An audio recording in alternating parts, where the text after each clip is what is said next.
السلام علیکم ورحمتہ اللہ وبرکاتہ۔ معزز سامعین، امید کرتا ہوں آپ سب خیر و عافیت سے ہوں گے۔ آئیے آج کا سبق شروع کرتے ہیں۔ اعوذ باللہ من الشیطان الرجیم، بسم اللہ الرحمن الرحیم۔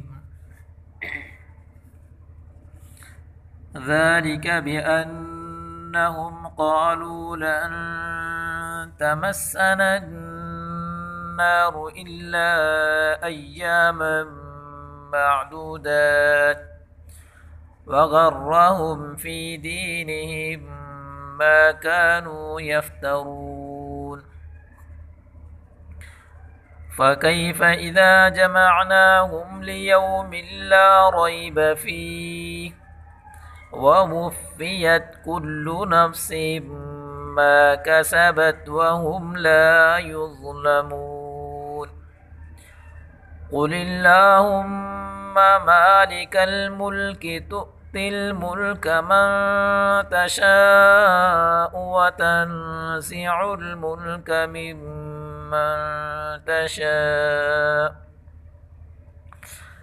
وتعز من تشاء وتذل من تشاء بيدك الخير إنك على كل شيء قدير تولج الليل في النهار وتولج النهار في الليل وتخرج الحي من الميت وتخرج الميت من الحي وترزق من تشاء بغير حساب